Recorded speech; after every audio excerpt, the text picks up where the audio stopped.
जय हिंद दोस्तों। हमारे देश की विकास की जड़ गांव का विकास है। अगर गांव का विकास होगा तो ही देश का विकास होगा। गांव के विकास में मूल चीज गांव की शिक्षा व्यवस्था, गांव की सड़क, गांव में रोजगार और गांव का जो गरीबी होता है उनका निवारण। अगर ये सभी चीजों से हमारे गांव निजात पा जाते हैं तो मुमकिन है कि गांव अपने विकास के पथ पर आगे बढ़ेगा। तो गांव का विकास संभव कब होगा? जब गांव के नेता, मुखिया, प्रतिनिधि वे अगर भ्रष्ट नहीं हो, वे अगर घूसखोर नहीं हो, वे अगर भ्रष्ट नहीं हो तो ही गांव का विकास संभव होगा। तो अभी बिहार में पंचायत चुनाव चल रही है और पंचायत चुनाव में ज़्यादा से ज़्यादा युवा अपनी भागीदारी को निभा रहे हैं। आज हम युवाओं को, हमारे जैसे कई सारे युवाओं को समझना होगा कि उनका राजनीतिक, सामाजिक और संवैधानिक मूल्य क्या है, और उन मूल्य को समझते हुए अगर वे अपने पथ पर आगे आते हैं तो निश्चित ही हमारे गांव का विकास होगा। आज हम इसी कड़ी में एक ऐसे उम्मीदवार से आपको मिलाने आए हैं जो युवा पीढ़ी के हैं और अपने पंचायत में मुखिया पद के प्रत्याशी हैं, और हम उनसे पूछेंगे कि उनके दिमाग में क्या है और वे अपने पंचायत का, अपने गांव का विकास कैसे करेंगे, अपना योगदान किस तरह अदा करेंगे। तो आज हम उन्हीं से मिलाते हैं। तो दोस्तों, आज हम आपको मिलाने आए हैं अनिल कुमार, जिनका घर बखरी है और वे बिरख पंचायत में आते हैं। तो बिरख पंचायत से ही वे मुखिया पद के प्रत्याशी है। तो आज हम उनसे ही कुछ सवाल पूछेंगे और उम्मीद करेंगे कि उनका जवाब आप सबको पसंद आए। तो अनिल जी, आपका सबसे पहले बहुत बहुत धन्यवाद है कि आपने हमारे लिए समय निकाला। धन्यवाद परवेज भाई, और क्रांति न्यूज को हम धन्यवाद देते हैं जो परवेज भाई ने हमको समय दिया। सबसे पहले आप अपने बारे में कुछ बताइए। मेरा नाम हो गया अनिल कुमार शाह, बाबूजी का नाम कैलाश शाह। हम बिरख पंचायत से मुखिया प्रत्याशी है। घर मेरा हो गया बकरी। मेरा क्वालिफिकेशन हो गया MSc, BSc प्लस B.Ed। इससे पहले हम शिक्षक हैं, अभी भी वर्तमान में शिक्षक हैं। 9th 10th 11th को पढ़ाते। तो आपने इस पंचायत के चुनाव में भाग लिया है, तो क्या सोचकर आपने इस पंचायत में मुखिया पद का प्रत्याशी का उम्मीदवार बना है? देखिए, इसमें बहुत सारी बात है। हमने विकास के मुद्दे से जो गांव की स्थिति है उसको देखते हुए हम लोग युवा पीढ़ी इसमें भाग लिए हैं। जो गांव का स्थिति है आज देखिए बहुत ही बदतर हो चुका है, कहीं रंग से ठीक नहीं। रोड का स्थिति, शिक्षा स्तर का स्थिति, स्वास्थ्य का स्थिति, अनेकों समस्या है। इस सब को देखते हुए हम जैसे नौजवान को माने इस पंचायती चुनाव में उभरना सोचना पड़ा है। इसलिए हम लोग चाहते हैं कि इस पंचायत का विकास हो, इसके लिए हम लोग उभरे हैं इस पंचायती चुनाव में। सही बात है। और हमने आपको पहले ही बताया कि युवा जो कि राजनीति में अपनी रुचि बढ़ा रहे हैं, वो कि एक पंचायत के लिए युवा जो कि अपनी राजनीति में रुचि बढ़ा रहे हैं, तो एक पंचायत के लिए, एक समाज के लिए अच्छी बात होगी। जीतने के बाद क्या कीजिएगा, कैसे विकास करेंगे आप?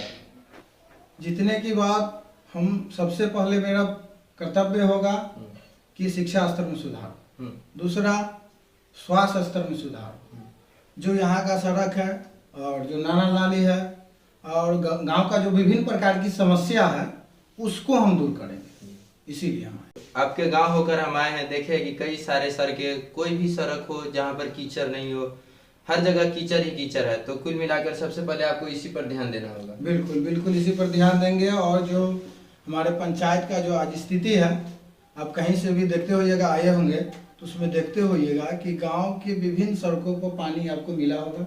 जल जमाव की देखे होंगे आप, जल जमाव की स्थिति है, कहीं पर रोड उभरा हुआ है, कहीं पर गड्ढा, हमारे विभिन्न प्रकार की समस्या है। इस समस्या को हम दूर करेंगे, निश्चित रूप से दूर करेंगे और कर्तव्य के साथ करेंगे। शिक्षा के स्तर आपके गांव का कहीं न कहीं सराहनीय नहीं है, तो शिक्षा के स्तर को आप किस तरह सुधारेंगे? जब हम इसमें आएंगे पंचायती चुनाव में, जब हम सक्सेस हो जाते हैं तो शिक्षा स्तर में सुधार करेंगे। शिक्षा स्तर में जैसे कि टाइमली शिक्षक नहीं आते हैं, प्रधानाध्यापक आए विद्यालय छोड़कर चले गए, टाइमली क्लास नहीं ले पाते, बच्चे ने क्या पढ़ा नहीं पढ़ा उसका बारीकी से हम निरीक्षण करेंगे और समय समय पर विद्यालय जाके इसका हम निरीक्षण करेंगे कि हमारे विद्यालय और हमारे पंचायत में जो भी विभिन्न विद्यालय है उसका स्थिति हम मुआयना करेंगे कि आखिर हमारे जो पंचायत का बच्चा है उसके स्थिति में क्या सुधार हो रहा है, और उस पर बिल्कुल निस्वार्थ भाव से पहले हम शिक्षा स्तर पर जरूर ध्यान देंगे, ताकि शिक्षा स्तर बढ़ेगा तभी हमारे गाँव और हमारे समाज के व्यक्ति आगे उभरेंगे। बिल्कुल सही बात है। गांव समाज का विकास कहीं ना कहीं शिक्षा पर ही निर्भर है, क्योंकि सही विकास को समझेंगे और सही उम्मीदवार का चयन करेंगे। और गांव में एक सबसे बड़ी समस्या है रोजगार की समस्या, तो आप उस रोजगार की समस्या को कैसे दूर करेंगे? देखिए, जैसे कि ब्लॉक स्तर पर, पंचायती स्तर पर मनरेगा का कार्य आता है, तो जो भी यहाँ का मजदूर है बाहर जाके कमाते हैं, तो मेरा प्रयास ये रहेगा कि जो भी प्रखंड स्तर और पंचायती स्तर का जो वर्क मनरेगा के थ्रू होता है, आपको पता होगा, उसमें हम जो भी यहाँ का मजदूर मान के चलिए कि जो बाहर जाता है, उसको हम ये प्रयास करेंगे कि यहाँ अपने गांव में उनको कार्य मिले, या ब्लॉक स्तर पर ही कार्य मिले, या पंचायती स्तर पर ही उनको कार्य मिले, जिससे बाहर जाने की आवश्यकता नहीं पड़े। इसलिए हम लोग उसमें पूर्ण रूप से उसमें भी काम करने के लिए प्रयास करेंगे। जी हाँ, बिल्कुल। गांव के जो बेरोजगार लोग हैं उनकी समस्या रोजगार देकर एक मनरेगा एक बहुत अच्छी चीज है, और अगर आप उसमें अपना कर्तव्य निभाते हैं तो गांव के लोगों को रोजगार मिलने की पूरी संभावना होती है। और लोगों के मन में आपके प्रति क्या ओपिनियन है?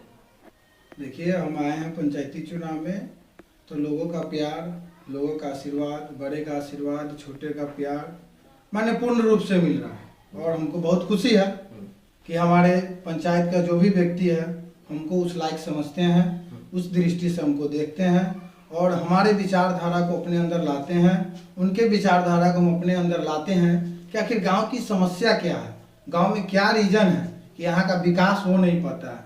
उस मुद्दे पर हम लोग, है ना, बिल्कुल निस्वार्थ भाव से काम करेंगे और विकास करेंगे, और हम अपने समाज को, अपने पंचायती स्तर के जो भी जनता है, उन सब को हम जो उनका हक है उनका हक दिलाएंगे, उसमें कहीं से कोई कमी नहीं करेंगे। और आपकी तैयारी कैसी है? तैयारी तो बड़ी जोर शोर से हो रही है। इसमें विभिन्न समुदाय के लोग बढ़ चढ़ के समर्थन दे रहे हैं, बढ़ चढ़ के आशीर्वाद दे रहे हैं, और लोगों का प्यार मिल रहा है। अपने से हम फुल तैयारी में हैं, इसमें कहीं से कोई संदेह नहीं है।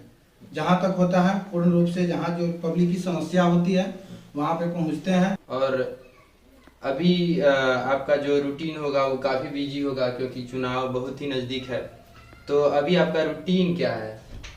अभी मेरा रूटीन है, क्योंकि मॉर्निंग में हम बच्चे को पढ़ाते हैं, बच्चे के क्लास लेने के बाद, मतलब क्लास लेना अभी तक नहीं छोड़े? नहीं छोड़े। क्लास अभी 9, 10 बच्चे को लेते हैं मॉर्निंग में, और वहाँ से हमको 9 बजे समय मिलता है। उसके बाद हम आते हैं, स्नान करते हैं, खाते पीते हैं। उसके बाद 2 घंटा हम अपने गाँव में ही जो जनता लोग हैं जो उनसे बात करते हैं, उसके बाद हम फील्ड में निकलते हैं। उसमें भी मेरा एक रूटीन है। एक दिन हम वहाँ जाते हैं, बिरज जाते हैं, तो एक दिन बकरी रहते हैं। विभिन्न प्रकार से हम लगे हुए हैं, कहीं से कोई शिकायत नहीं है, पूरा एकदम विभिन्न प्रकार से लगे हुए हैं। तो बकरी में खासकर लोगों के बीच आपकी छवि अच्छी बनी हुई है और लोग आपको जानते हैं, तो लोगों के मन में आपके प्रति प्यार तो है ही। और बाहरी गांव जो कि आपको नहीं जानते, जो कि आपको बिल्कुल ही नहीं जानते, तो उनको आप किस तरह अपने तरफ मोड़िएगा? हम कहना चाहते हैं कि जो भी युवा है ना, जो भी युवा है अपने पंचायती स्तर को देखे कि हमारे पंचायत में क्या हो रहा है, पंचायत का स्थिति क्या है ना, और उसको सुधारे। जरूरी नहीं कि जनप्रतिनिधि बनेगा तभी सुधरेगा। हम लोग जब एकजुट होंगे, है ना, एकजुट होकर हम गांव की स्थिति के लिए आवाज उठाएंगे, तो पंचायत का स्थिति, गांव का स्थिति जरूर बेहतर होगा। आज आप देखते होइएगा कि बहुत सारे गांव में बहुत समस्या, इसको देखता नहीं पब्लिक। इसको देखते हुए सही से सही कदम उठाना है कि कौन व्यक्ति हमारे उस लायक है, कौन व्यक्ति हमको वो कार्य करके देगा, कौन व्यक्ति हमको ब्लॉक में बड़महल लेके जाएगा, और जो भी पंचायती फंड है वो हमको दिला सकता है, जो भी प्रखंड स्तर का फंड है वो हमको दिला सकता है। वैसे जनप्रतिनिधि को चुने और आशीर्वाद दे। और अभी चुनाव में कितने दिन बाकी है? चुनाव में अभी हमने नॉमिनेशन 20/10 को लिया, 20/10/2021 को, और अनुमान है कि 30 तक छापा जाएगा, और पूर्ण रूप से हम कार्यरत लगे हुए हैं। और उनके बाद हम और जोरों शोरों से तैयारी में लग जाएंगे। आत्मविश्वास कितना है? आत्मविश्वास पूर्ण विश्वास है, पूर्ण सकारात्मक सोच रखना हर मनुष्य के लिए जरूरी है। कभी भी नकारात्मक सोचना है, कभी भी निगेटिव नहीं सोचना, हमेशा पॉजिटिव सोचना है, और पॉजिटिव के प्रति हमेशा सकारात्मक सोच होना चाहिए व्यक्ति का। किसी भी लक्ष्य को प्राप्ति करने के लिए हमेशा सकारात्मक सोच होगा तभी जाके आप लक्ष्य प्राप्त कर सकते हैं। जब तक सकारात्मक सोच नहीं होगा तो आप लक्ष्य को प्राप्त नहीं कर सकते। इसलिए हमेशा सही डिसीजन में चलना है। बहुत सारे व्यक्ति बहुत चीज बोलेंगे, लेकिन हमको क्या करना है, उस डिसीजन पर चलना है। जी आपका बहुत बहुत धन्यवाद। तो आपने देखा कि हमारे सामने जो हमारे साथ बैठे हुए हैं वो बिरख पंचायत के बकरी गांव के एक युवा नेता अनिल कुमार, जो कि नए अभी उभर कर ही आए हैं और चाहते हैं कि अपने पंचायत का विकास करें। और उन्होंने पूरी बारीकियों से आपको बताया कि किस तरह वो विकास करेंगे, यहाँ की मूल समस्या क्या है। चूँकि ये भी गाँव में ही रहते हैं तो इनको बखूबी पता है कि गाँव की मूल समस्या क्या है और उनका समाधान क्या है। तो ये जब अपने पंचायत में चुनाव जीत जाएंगे तो कोशिश करेंगे कि इन समस्याओं से निजात दिलाया जाए। जी, तो कैसा लगा आपको, आप हमें कमेंट करके जरूर बताएं। आज के लिए इतना ही। जय हिंद, जय भारत।